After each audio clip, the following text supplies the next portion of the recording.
Good morning everyone. বাচ্চাদের winter vacation প্রায় পড়েই গেছে প্রত্যেকটা স্কুলে, নদীদেরও আর একদিন হয়ে ছুটি পড়ে যাবে। তো আমিও মনে মনে একটা প্ল্যান ভাবছি, দেখা যাক এক্সিকিউট করতে পারি কি না। সুলতাদি কাল থেকেই কাজ কন্টিনিউ করতে পারবে, কারণ সুলতাদির ছেলে ডিসচার্জ হয়ে যাচ্ছে।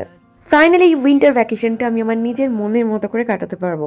বাট আজকের দিনে তো মনের মতো করে কাটাতে পারবো না, কারণ আজকে সুলতাদি আসছে না। তো সেই জন্য নদীকে স্কুলে তুলে দেওয়ার পর সঙ্গে সঙ্গে চলে এসেছি রান্নাঘরে। মিস্টার মুখার্জি বেরিয়ে যাবে দুর্গাপুর। যদিও দুর্গাপুরে বেশি দিন ট্যুর নিয়ে, একদিনেরই ট্যুর, আবার ব্যাক করে যাবে। চোখের সামনে দেখতে পাচ্ছি এক একটা ফ্যামিলি ব্যাগ প্যাক করছে আর বেরিয়ে যাচ্ছে, মানে এই লম্বা ছুটিটাকে এনজয় করতে কোথাও না কোথাও ঘুরতে যাচ্ছে। কিন্তু আমরা তো কোনো লম্বা ট্যুরে যেতে পারবো না, কারণ মিস্টার মুখার্জির ছুটি তো থাকবে না, বাচ্চাদের ছুটি হলো কি, তো তাই আমি আর নদী যেতে পারবো। তাই এই সুযোগটাকে মিস করা যাবে না, জীবন তো একটাই, তাই না? Good morning everyone, welcome back to my channel. আজকে সুলতা দিয়ে আসতে পারিনি, তো ছেলের অপারেশন তো হয়ে গেছে। আফটার এফেক্ট হয় না, তো কিছু একটা প্রবলেম হয়েছে, তো সেই জন্যই শরীরটা ভালো নেই ছেলের। তো সুলতা দিয়ে আজকে আসবে না। আমাকে প্রথমে বলেছিল যে একটু দেরি করে আসবে, তো এখন ফোন করে বলে যে আসতে পারবে না। সেই জন্য আমি রান্না বসিয়ে দিয়েছি। আজকে মঙ্গলবার, মিস্টার মুখার্জি তো নিরামিষ, নিরামিষ আমিষ করে দেখি কি করা যায়। এনেছে মাছের ঝোল তো করবো, সাথে পালং শাক করছি, ডাল করছি, মাছ ভাজা থাকবে, দেখছি।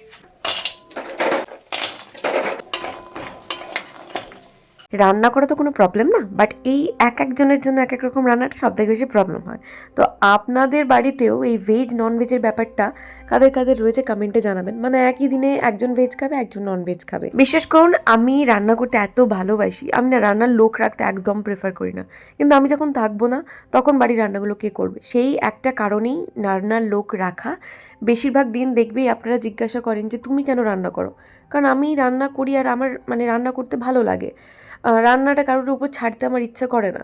কিন্তু কি করব, তো রান্নার লোক রাখলে তারা তো আর আমি যখন বেরোবো তার দুদিনের জন্য কাজ করে যাবে না, তাদের সারা জীবনই রাখতে হবে। আর বাড়ির বউ যতটা যত্ন করে রান্না করে সবাইকে খাওয়াবে, আমার মনে হয় না কোনো রান্নার লোক সেটা করবে অতটা যত্ন করে। তারা তো জাস্ট কাজটা করার জন্য কোনো রকমে সেরে দিয়ে চলে যায়। বেশি তেল, বেশি মশলা, সারাক্ষণ উঁচু আঁচ করে রান্না করা যত তাড়াতাড়ি তাদের শেষ হয়।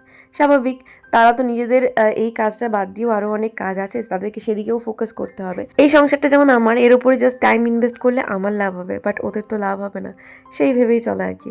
দেখুন, আজকে গরম গরম বেগুনি খেতে ইচ্ছা করলো, অল্প করে এখন ভেজে নিয়েছে মুড়ির সাথে খাওয়ার জন্য, বাকিগুলো ভাতের সাথে ভাজবো। আমার রান্না এখন হাফ রাস্তায়, ঠিক আছে। আমার ভাত হলেই হয়ে যাবে, মানে আমাদের গোবিন্দভোগ চালে ভাতটা হলেই হয়ে যাবে।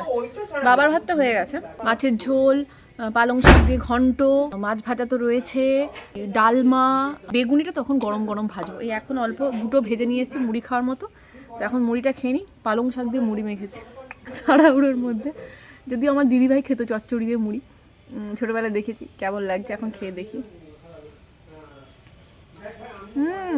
ভালো লাগছে। বেগুনটা ভালোভাবে হয়েছে। সেটা থেকে আমি বেশ কয়েকটা সোয়েট শার্ট কিনেছি, যেগুলো খুব কম দামে, 200-250 করে করে এরকম। তো ওটার উপর একটা শর্ট শ্যুট করবো, বাট আজকে 3টের সময় ম্যাম আসবে, তো 3টের পরে করবো, মেবি 5টার সময় করবো। এই যে তিনটে প্রোডাক্ট চলে এসেছে, আপাতত এই 3টের উপরেই করবো, বাকিগুলোর উপর আলাদা ভিডিও। দেখুন, তুই কি খাবি? হ্যাঁ, তুই বিরিয়ানি খাবি? কিরে, কি হলো? হ্যাঁ, কি হলো? মাথায় লেগেছে। উঠে বস, উঠে বস, কি খাবি বল, এখনো বল। মাছের ঝোল দিয়ে ভাত খাবি? তাহলে ওইটা করে দেবো, দেবে না, শুধু ভাত। বেগুনি করে দিতে হবে। Good evening everyone. জানি কালকে ব্লগ দিইনি, তো আমার না প্রচণ্ড মানে ওই মোনোটোনাস হয়ে যাচ্ছিলো ব্লগগুলো, সেই একই রান্না বান্না, ঘর দুয়ার পরিষ্কার, এসবগুলো আর ভালো লাগছিল না। তো সাডেন আমি প্ল্যান করেছি, আজকে আমি আর নদী বেরিয়ে যাচ্ছি পিউয়ের বাড়িতে। তো আজকে রাত্রে ওখান থেকে আমরা যাবো সোজা কৃষ্ণনগরে পিউদের পুজো আছে, তো পুজো অ্যাটেন্ড করে ওখান থেকে আমরা সবাই মিলে একসাথে যাবো হচ্ছে আরামবাগ।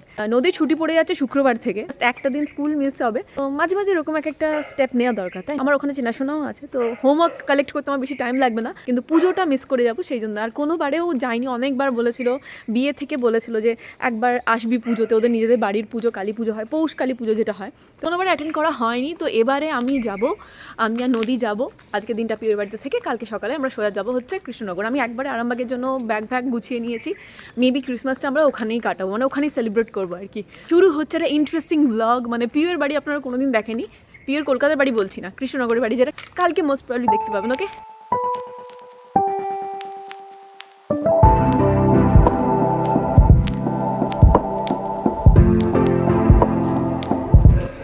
নদী এখন র্যাম্বোর সাথে বেরিয়েছে খেলতে।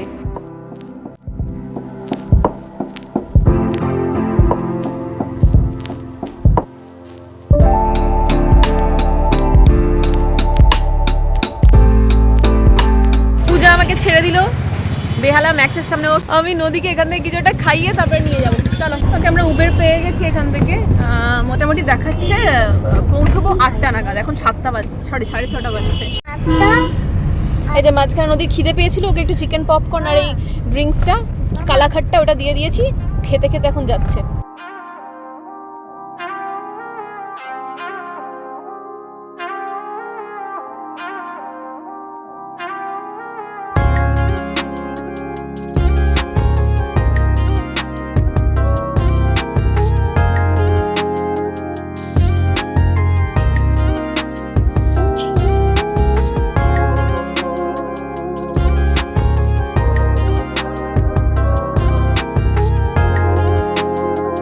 পিউয়ের বাড়ি হচ্ছে এক্সট্রিম নর্থ আর আমার বাড়ি হচ্ছে সাউথ 24 পরগনা। মানে বুঝতে পারছেন কতটা টাইম লাগবে এখানে যেতে, আর সেরকম জ্যাম। আমি বেরিয়েছি অফিস আওয়ার, মানে সেই সময় অফিসটা ছুটি হবে, আর পুরো জ্যাম, মানে জ্যাম অসম্ভব। তো আমার পৌঁছতেই বেজে গেছিল 8:30।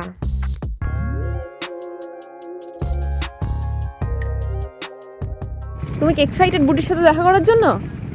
বুটিও এক্সাইটেড। এই বাবা, আমরা চলে এসেছি। পাপাকে ফোন করে দিই, দাঁড়া একটা।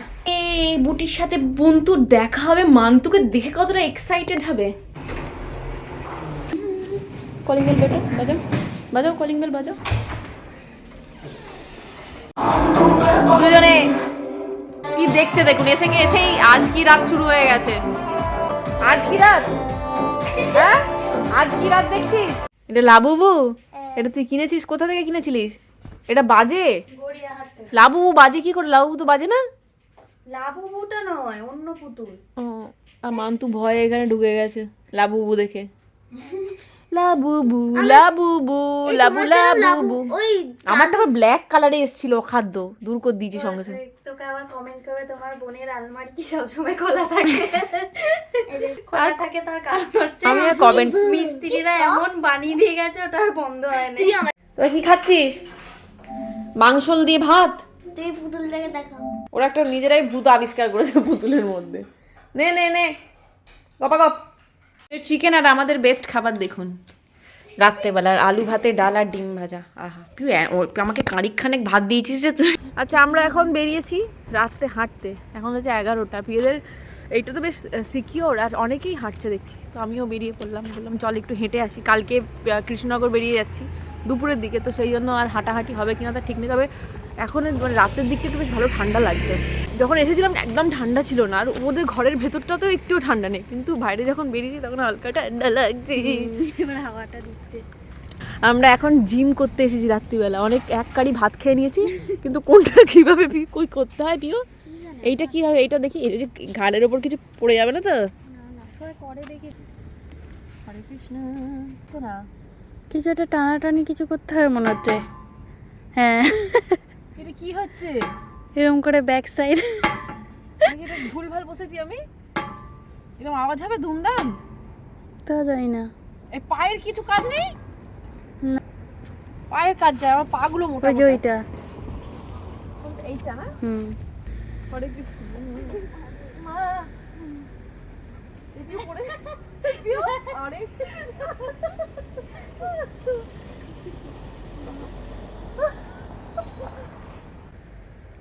দেখ এখানে ভালো জিম করা যাবে। এটা সাইক্লিংটা বেস্ট লেগসের জন্য। জোরে। তারপর দেখি কালকে কৃষ্ণনগরে যাওয়ার জন্য নিচে নামতে পারছি না। ঘুরে মুড়ে যাবো তো বুঝতে হচ্ছে। হ্যাঁ, ওইটা ভালো করে না ধরলে পড়েই যাবি বটে। আমি এখন সাইক্লিং করছি, ইয়ে না তো কারবা কি তলাশ।